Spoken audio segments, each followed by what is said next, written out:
Amigos televidentes, nuevamente en Contrapeso. Hoy conversaremos con Giancarlo Guerrero, miembro del partido Un Nuevo Tiempo, y además un esforzado luchador en lo que tiene que ver con los derechos humanos en Falcón, y ha trascendido más allá pues, de la frontera de Falcón, cumpliendo con ese noble deber de proteger y defender los derechos humanos, que son bastante amplios.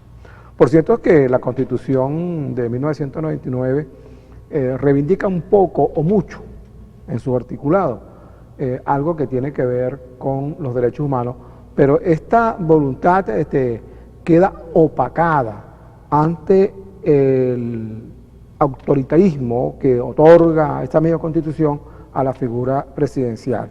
Entonces no ha quedado muy a discreción, igual que el artículo 72, que le da pues al venezolano, al votante, al sufragante, el derecho a relevar del cargo al funcionario público electo por voluntad popular, pero el artículo 233 esconde el propósito sano del 72. Esa Constitución hay que revisarla. Bien, vamos a hacer nuestro acostumbrado editorial, y lo vamos a hacer precisamente aprovechando la presencia de Giancarlo Guerrero, para hablar un poco de lo que prevén las leyes y la Constitución de Venezuela, en cuanto a lo que tiene que ver con la probidad, la honestidad en el desempeño público.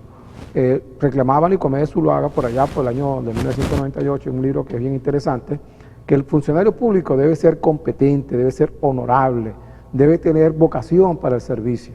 Bueno, y que por ahí vino la Constitución de 1999 y recogió solamente el sentido de la corresponsabilidad en la función pública, donde usted, amigo televidente, como ciudadano, es un veedor permanente de la función pública, y a veces no la cumplimos, a veces le tenemos miedo al ejercicio autoritario de la autoridad.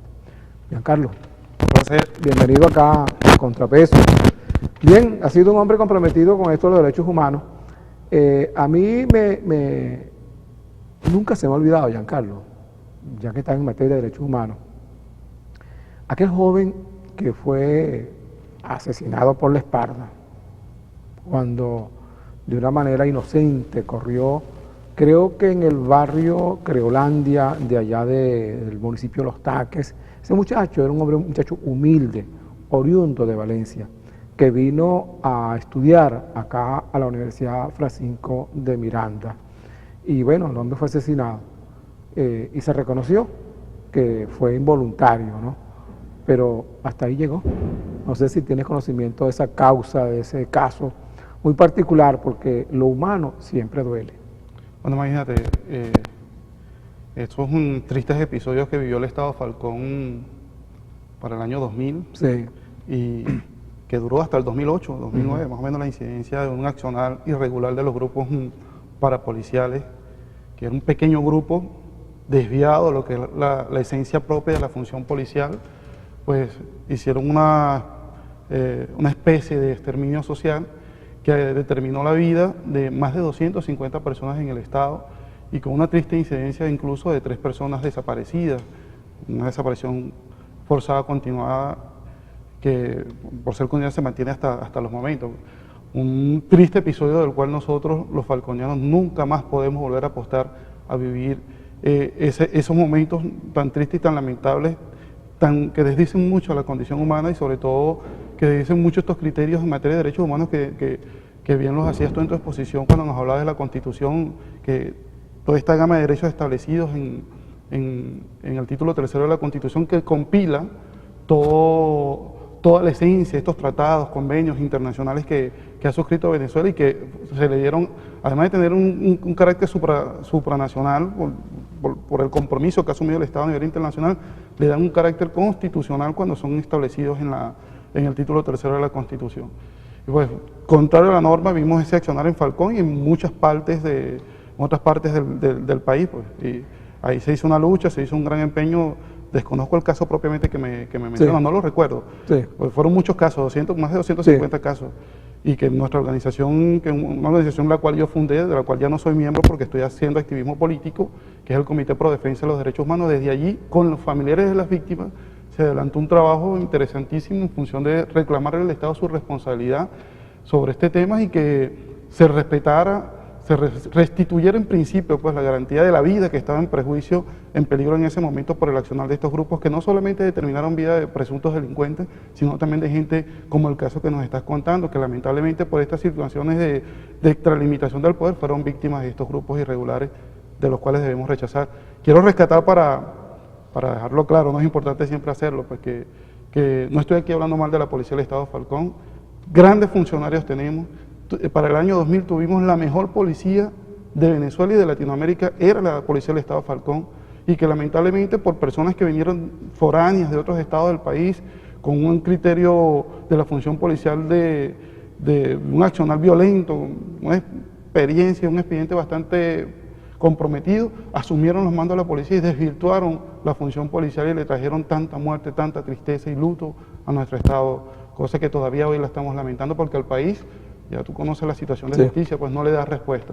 También es así que desde el Comité de Derechos Humanos se adelantó un conjunto de trabajo aliado con otras organizaciones a nivel nacional para presentar el caso ante el Sistema Interamericano de Derechos Humanos, y se presentó el caso de Luis y Néstor Uzcategui, y un caso que ganamos ante el sistema, logramos demostrar la responsabilidad del Estado, el compromiso, el irrespeto que tenía el Estado venezolano con el compromiso internacional del respeto a los derechos humanos, y actualmente se está llevando el caso de Jimmy Guerrero, por el cual me hice defensor de derechos humanos, que es mi hermano, ante el sistema interamericano, y del cual tuvimos en el mes de abril, tuve la oportunidad de asistir como invitado especial a una de las sesiones de la Comisión Interamericana de Derechos Humanos para exponer el caso de Jimmy Guerrero y la situación Falcón en materia de derechos humanos. Y fue una oportunidad interesantísima.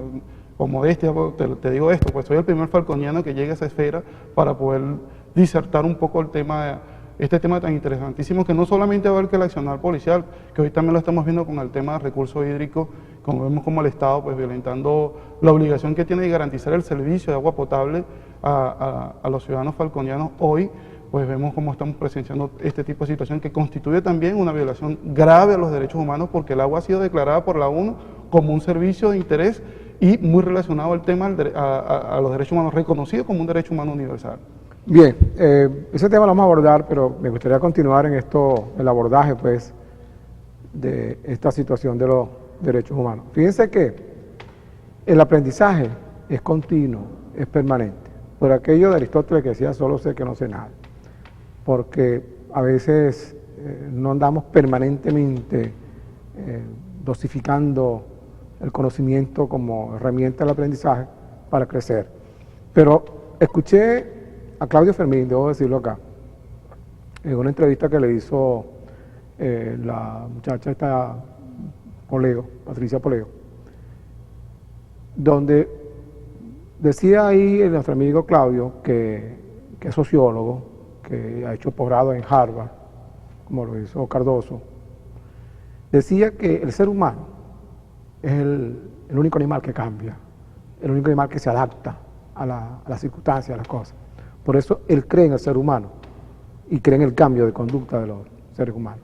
Entonces, por eso que es importante entender la política como instrumento para accionar un desarrollo que de cualquier manera motive el desarrollo de las personas.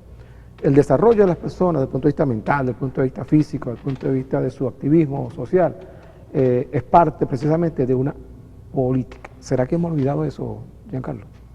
Pues imagínate, desde un nuevo tiempo nosotros nos hemos propuesto de dimensionar el rescate sobre todo lo que es la moral del ejercicio de la función pública, ¿no? Que por cierto está establecido en el Estatuto de la Función Pública, un requisito sine qua non que tenemos establecido en el Estatuto es justamente la solvencia moral, de la cual pues lamentablemente carecen muchos de los que hoy están en funciones de gobierno, ¿no? Y es justamente eso ha sido el tema, pues yo creo que es parte de los profundos daños que le ha hecho el proceso revolucionario a nuestro país, mal llamado proceso revolucionario al país, ha sido justamente lo que yo he llamado en particular la destratificación de la corrupción. ¿Sabes que antes era propio del jergol popular escuchar hablar de que los políticos eran los corruptos? Ahorita el sistema involucrado en este antro de corrupción a todos los ciudadanos, a todos nos han vuelto corruptos, desde comprarle un desodorante a un bachaquero, por ejemplo. a la cual te ves obligado a hacerlo porque o lo obtienes de esa manera o no lo obtienes porque el Estado no está haciendo no está brindando las posibilidades para que tú obtengas ese material de primera necesidad para tu aseo personal. Nos han involucrado a todos en un antro de corrupción bastante lamentable que nos obliga, pues, en la Venezuela que queremos construir, en la Venezuela a la cual debemos caminar, a rescatar en principio los valores ciudadanos y los valores en la función del ejercicio de la función pública. No todos podemos estar en la función pública si tenemos comprometida nuestra moral. Y no estoy hablando de que no tengamos derecho a reivindicarnos, todos tenemos derecho a reivindicarnos, pero tienes que aprobarlo, tienes que tener probidad en el ejercicio de la función pública. ¿Tú sientes, Giancarlo, que el venezolano y particularmente el falconiano tiene el conocimiento, la dimensión del alcance de lo que representa el voto? Recordemos que creo que el artículo 5, si mal no recuerdo el 7, establece que el ciudadano se convierte, pues, en el poder constituyente y que ejerce este poder a través del sufragio. Y fíjese, y a veces uno vota por alguien sin pedirle credenciales de probidad, sin pedirle credenciales de capacidad para el desempeño público, sin pedirle esto que llamamos solvencia moral, la transparencia en el ejercicio público. Porque decía Pekoff en el libro este sobre la segunda opinión, se está analizando allí el año 2000, donde Chávez empezó a colocar personas sin competencia en el conocimiento para el desempeño de una cartera ministerial, y decía que le hacía más daño al país colocar personas incompetentes que, desde el punto de vista económico, que otra cosa. Entonces, vemos que la política es un ejercicio responsable. ¿Tú sientes, Giancarlo, de que hemos madurado como para hacer cumplir ese derecho? Mira, durante los 40 años que vivimos, los tan citados 40 años de democracia, que han sido excelentísimos, vale la pena reivindicarlo, evidentemente con sus errores propios del manejo humano, ¿no? Todos los que somos humanos estamos sometidos a errar en algún momento, ¿no? Así es. Imagínate que allí, pues, se incorporaron para el ejercicio, para la captación del voto, lo que es las estrategias electorales. Se estableció muchos elementos populistas, por ejemplo, en Acción Democrática, el Juan Bimba, y estos personajes que fueron de la esencia popular, con la cual permitían el acercamiento de las bases políticas partidistas a las bases sociales, ¿no? Se incorporaron elementos muy populistas, que fueron cambiando, para un momento donde Venezuela no tenía democracia, plagaron de ciertos antivalores este tema tan importante, lo que es la madurez para el ejercicio del voto, que es tomar en cuenta las credenciales que tiene el que aspira a ser el funcionario público de elección popular, que además nosotros somos su jefe cuando votamos por ellos, y que cuando ya llegan al poder se olvidan que el jefe es el pueblo. Así es. Estos elementos populistas, de ese acercamiento, aquí no importaba quién fuera el más preparado, sino el que más tuviera contacto con las bases, el que más abrazara a la viejita del barrio, y que se comiera un plato de carabota con el sector más pobre, por ejemplo. Estos elementos tan populistas que se manejaron mucho en la cuarta fueron reproducidos con mucha más fuerza a partir de 1999 con la conformación de la Quinta República. Sí. Y vimos a un Chávez que hizo eso, pues aquí no importaba, sino vamos a ver, Chávez era el gran líder, tenía una gran conexión con las bases sociales y eso permitía que se le diera todo el espectro, todo el poder para que pudiera hacer lo que se le diera la gana, pues. En efecto lo hizo. Y eso ha demostrado, pues, que debemos encaminar a educar a las personas para que seamos buenos electores. Sí. Porque todo depende de la política, todo depende del ejercicio de la función pública. Quienes tengamos allí tendrán que darnos respuestas a nosotros, pero nosotros también tenemos que tener conciencia de quiénes estamos eligiendo para gobernar. Imagínate que esta situación no le permitió a alguien como Claudio Fermín, que es un gran intelectual, un hombre tan preparado, ser presidente de la República, por ejemplo. Porque Claudio no tenía esa conexión con las bases sociales, un hombre que hacía unos planteamientos, tenía un proyecto de desarrollo país, pero que no lo sabía plantear, y el pueblo no, el pueblo prefería escuchar al que te hablara más jocoso, el que te dijera unas cuantas palabrotas en un discurso, el que luciera menos cifrino. Sí. porque se nos ha vendido desde la cuarta y hasta ahora, con una gran profundidad en este momento, el tema de esa división social, ¿no? Entonces la gente necesita como el que más se parezca a mí, no porque lo haga bien, sino porque me pueda ayudar mejor.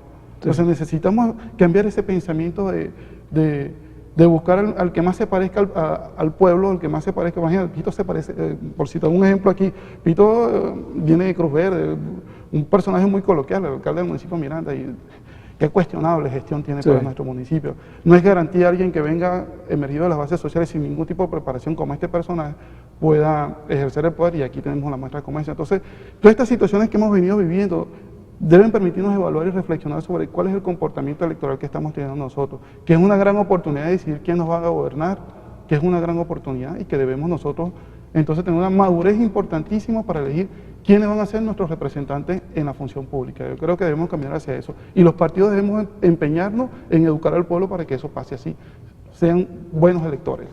Amigos televidentes, vamos a compromiso brevemente y ya regresamos para continuar conversando con nuestro invitado Giancarlo Guerrero. Ya volvemos.